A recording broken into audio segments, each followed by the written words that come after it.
নমস্কার বন্ধুরা, খাজুরাহো ভ্রমণের চতুর্থ পর্ব অর্থাৎ শেষ পর্ব। এই পর্বে থাকছে কিভাবে খাজুরাহো থেকে আবার কলকাতায় ফিরে যাচ্ছে। এখন আমি রয়েছি খাজুরাহো স্টেশনে। আমার ট্রেন রয়েছে 12টা 10 মিনিটে। Train 194-83 Ahmedabad Barauni express. সেই ট্রেনে করেই যাব মুঘলসরাই অবধি। মুঘলসরাই থেকে তারপরে ট্রেন চেঞ্জ করে পৌঁছাবো হাওড়া। কিভাবে যাচ্ছি, কি বৃত্তান্ত সবই জানাবো এই ভিডিওতে, তাই পুরো ভিডিওটা দেখুন। আর খাজুরাহোর প্রথম পর্বে আপনারা দেখেছিলেন যে কিভাবে খাজুরাহো এসেছি কলকাতা থেকে, তারপরে দেখেছেন বাগেশ্বর ধামের ভিডিও, তারপরে ছিল খাজুরাহো মন্দির এক্সপ্লোর, আর এই পর্বে থাকছে খাজুরাহো থেকে কলকাতায় ফিরে যাওয়ার শেষ পর্ব। তাই জন্য ভিডিওটা শেষ পর্যন্ত দেখার অনুরোধ রইল আপনাদের কাছে। ঘড়িতে বাজে সবে 9:30, একটু তাড়াতাড়ি এসেছি। তার কারণ হচ্ছে খাজুরাহো শহরটা মোটামুটি রাত 9টার পরে অন্ধকার হয়ে যায়, সেক্ষেত্রে গাড়ি ঘোড়া পেতে সমস্যা হয়, আর যে কটা গাড়িও পাওয়া যায় অত্যাধিক ভাড়া চায়। তাই জন্য একটু তাড়াতাড়ি এসেছি, ঘন্টা 3 মতন স্টেশনে কাটাতে হবে। কাটাতে আপনাদের সাথে কথা বলবো, কারণ ট্রেন ছাড়লে তো মুঘলসরাই পর্যন্ত রাস্তাটা প্রায় রাত হয়ে যাবে, তখন ঘুমাতে হবে, তখন তো কথা হবে না। তাই জন্য প্ল্যাটফর্মে বসে বসে আপনাদের সাথে সময় কাটাবো। তাহলে চলুন সময় কাটানো যাক, কারণ ট্রেন তো সেই 12টা 10-এ। আর এই 194-83 বারুনি এক্সপ্রেস মুঘলসরাই যেতে খাজুরাহো থেকে অতিক্রম করবে 452 কিলোমিটার। মাঝে মাত্র 4টে স্টেশনে হল্ট দেবে ট্রেন।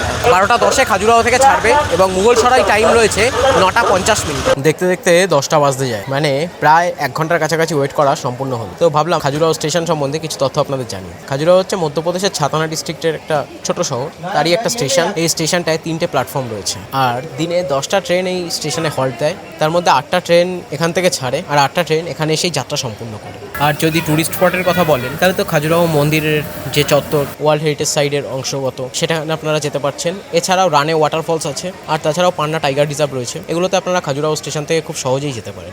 ওয়েট করতে করতে প্রায় 11:30 বেজে গেল, এখনো ট্রেন আসেনি। কিন্তু আরেকটা মজাদার ঘটনা, খাজুরাহো স্টেশনে আমি এই যতক্ষণ ওয়েট করলাম এর মধ্যে 2বার দেখলাম পুরো স্টেশনের আলো বন্ধ হয়ে যেতে। তো এটা কেন হচ্ছে জানি না, পরিষেবা কেমন কি বৃত্তান্ত জানি না, কিন্তু 2বার দেখলাম পুরো স্টেশনের আলো বন্ধ হয়ে যেতে। তাও প্রায় 10-12 সেকেন্ড কি আরও বেশি, প্রায় 30 সেকেন্ডের জন্য প্রায় আলো বন্ধ ছিল পুরো প্ল্যাটফর্মে 2বার। তাও 194-83 বারুনি এক্সপ্রেস ঘোষণা হয়ে গেছে যে খাজুরাহো স্টেশনের 1 নম্বর প্ল্যাটফর্মে আসছে।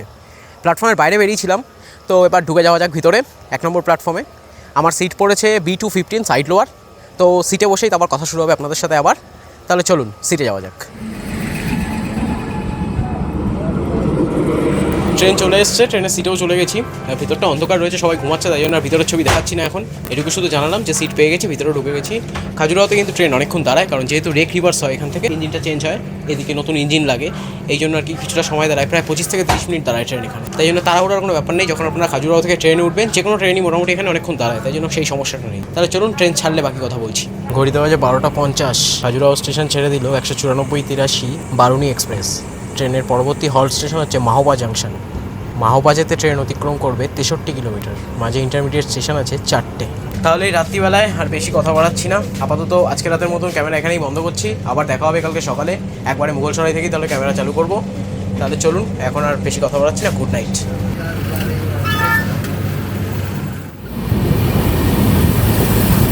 গুড মর্নিং বন্ধুরা, ঘুম থেকে উঠে পড়েছি।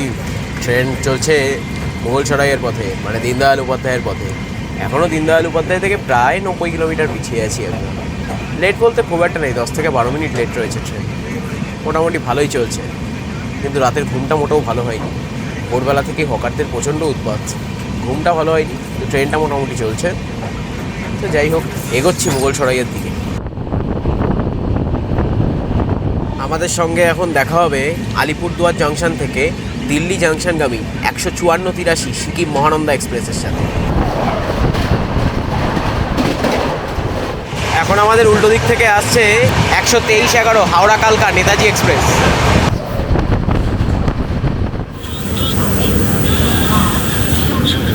452 কিলোমিটার যাত্রা সম্পূর্ণ করে নির্ধারিত সময়েই, মানে 9টা 50-এই পৌঁছে গেছি দীনদয়াল উপাধ্যায় জাংশন, মানে মুঘলসরাইতে। এবার এখান থেকে পরবর্তী ট্রেন রয়েছে দুপুর 2টোর সময়। কোন ট্রেন সবই আপনাদের বলবো আস্তে আস্তে, একবারে কিন্তু কিছু বলবো না। তাহলে আপাতত এখন 2টো পর্যন্ত অপেক্ষা করতে হবে। সেই রাত্রিবেলার পর থেকে এখনও কিছু খাইনি, সকালবেলাও ট্রেনে কিছু খাইনি, তাই প্ল্যাটফর্মের বাইরে যাচ্ছি, খাওয়া দাওয়া করি, তারপরে আবার আপনাদের সাথে কথা হচ্ছে। কীভাবে সময় কাটাচ্ছি সবই আপনাদের বলবো। দীনদয়াল উপাধ্যায় জাংশন স্টেশনের বাইরে বেরিয়ে পড়েছি। এবার খেতে হবে, খেয়ে দিয়ে তারপর এখানে একটা ওয়েটিং রুম দেখতে পাচ্ছি, ওয়েটিং লাউঞ্জ, সেখানেই ভাবছি সময়টা কাটাবো। যদি ভালো লাগে তো, না হলে প্ল্যাটফর্মেই কাটাবো। তো আগে খেয়ে নিই, প্রচণ্ড খিদা পেয়েছে। খাওয়া দাওয়া করলাম, পুরি সবজি 1 প্লেট 40 টাকা স্টেশনের বাইরে থেকেই। তারপরে স্টেশনের বাইরেই এই যে ওয়েটিং লাউঞ্জটা দেখছেন, এই ওয়েটিং লাউঞ্জেই এখন সময় কাটাচ্ছি। ঘন্টা 3 জন্য বুক করেছি, ঘন্টা প্রতি 40 টাকা করে, মানে 3 ঘন্টায় 120 টাকা। তো এখন এখানেই বেশ কিছুক্ষণ সময় থাকবো, তারপর এখান থেকে বেরিয়ে আবার আপনাদের সাথে কথা হবে। তাহলে এখন কিছুক্ষণ রেস্ট নিয়ে নিই।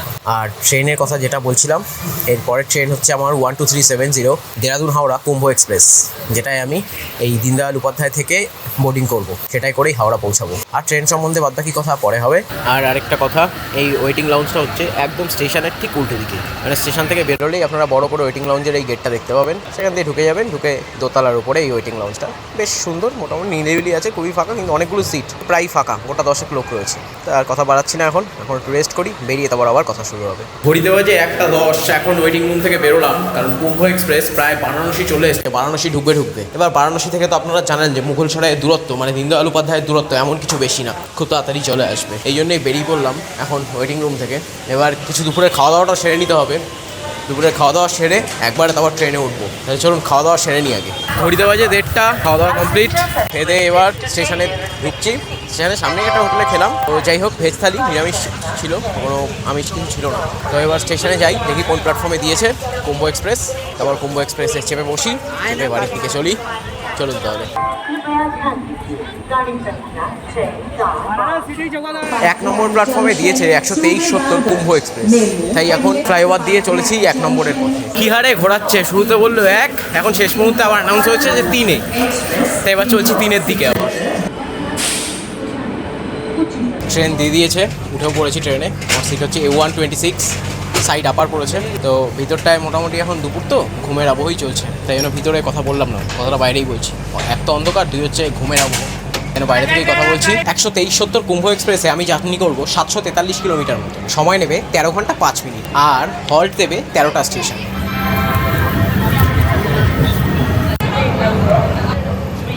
নির্ধারিত সময়ের থেকে আধ ঘন্টা লেট করে 12370 কুম্ভ এক্সপ্রেস ছেড়ে দিল দীনদয়াল উপাধ্যায় জাংশন। ট্রেনের পরবর্তী হল স্টেশন দিলদারনগর জাংশন। দিলদারনগর যেতে ট্রেন অতিক্রম করবে 58 কিলোমিটার, মাঝে ইন্টারমিডিয়েট স্টেশন পড়বে 11টা। কুম্ভে ওঠার পর আজকের প্রথম ক্রসিং, পাটনা থেকে কোটাগামী 132-37 পাটনা কোটা এক্সপ্রেস। এবার আমাদের সাথে দেখা হচ্ছে দানাপুর থেকে সেকেন্দ্রাবাদগামী 127-92 দানাপুর সেকেন্দ্রাবাদ সুপারফাস্ট এক্সপ্রেসের সাথে। এই তপ্ত রোদে ট্রেনের গেটের সামনে দাঁড়িয়ে থাকার যে কী কষ্ট, যে দাঁড়িয়েছে সে জানে। এসি কোচের গেট তাও ঠিক আছে, যারা জেনারেলে যাচ্ছে সেখানে তো প্রচণ্ড ভিড়, তারা কীভাবে যাচ্ছে সেটা সত্যি ভাবার বিষয়। এই গরমে জেনারেলে যাতায়াত করা সত্যিই খুবই কষ্টের। আমরা সামান্য গেটে দাঁড়িয়েই হাউতাস করছি, যারা জেনারেলে অন্তত ধরুন দুনের ফুল জার্নিটা 29 ঘন্টা, যারা ফুল জার্নি করছে তাদের ক্ষেত্রে কতটা সমস্যার বিষয়টা।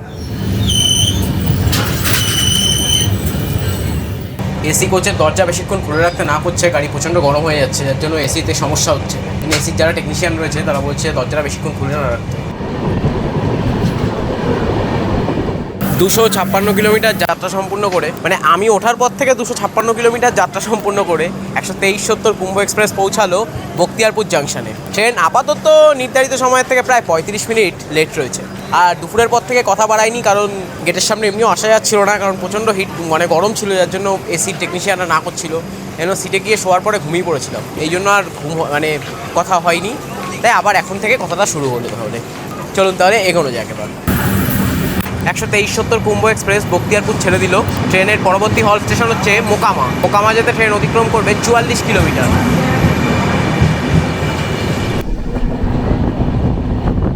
300 কিলোমিটার যাত্রা সম্পূর্ণ করে 12370 কুম্ভ এক্সপ্রেস পৌঁছালো এখন মোকামাতে। আচ্ছা, এইটা কিন্তু যাত্রাটা কিন্তু আমার করা, মানে 300 কিলোমিটার আমি এসেছি, কুম্ভ আরও অনেকটা পথ এসছে। 12370 কুম্ভ এক্সপ্রেস মোকামা ছেড়ে দিল। ট্রেনের পরবর্তী হল্ট হচ্ছে কিউল জংশন। কিউল যেতে ট্রেন অতিক্রম করবে 34 কিলোমিটার, মাঝে ইন্টারমিডিয়েট স্টেশন পড়বে 13টা।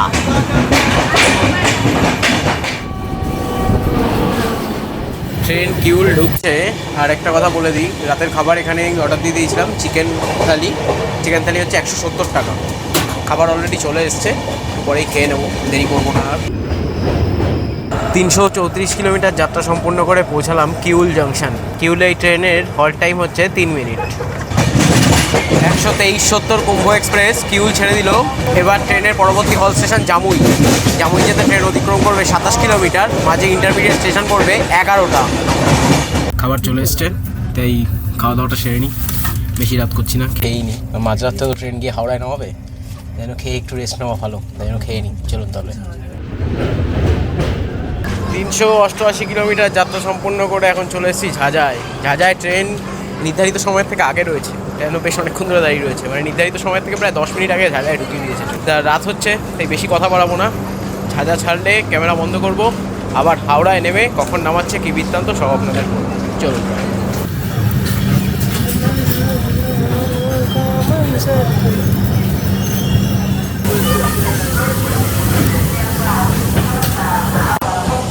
সাতশো 41 কিলোমিটারের যাত্রা সম্পূর্ণ করলাম 12370 কুম্ভ এক্সপ্রেসে।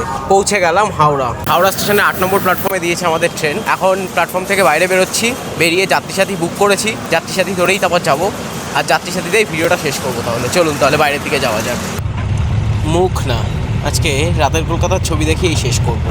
তাহলে আপনারা দেখতে পারলেন এই ভিডিওতে যে খাজুরাহো থেকে কীভাবে কলকাতায় ফিরে আসলাম। তাহলে খাজুরাহো নিয়ে মোট 3টে এপিসোড হলো, তাহলে খাজুরাহো নিয়ে মোট 4টে এপিসোড হলো।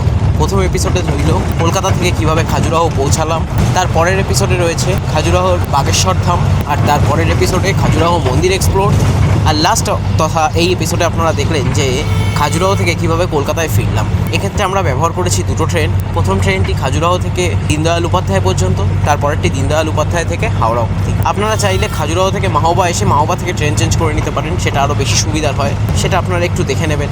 আর যদি কোনো সমস্যা হয় সেক্ষেত্রে কমেন্ট করবেন, আমি কমেন্টে অবশ্যই আপনাদের উত্তর দিয়ে দেবো। তাহলে এই ভিডিও আর বড় করছি না, ভিডিও এখানেই শেষ করছি। সবাই ভালো থাকবেন, আর ভিডিওটা কেমন লাগলো অবশ্যই মন্তব্যের কলামে জানাবেন। আর চ্যানেলে নতুন হলে অবশ্যই সাবস্ক্রাইব করে দেবেন, এবং যদি আগের ভিডিওগুলি না দেখে থাকেন তাহলে আমি এখানে আগের ভিডিওগুলির লিঙ্ক দিয়ে দিলাম, সেগুলো অবশ্যই দেখবেন। টাটা, আবার নতুন কোনো গন্তব্যে আবার আপনাদের সাথে দেখা হবে।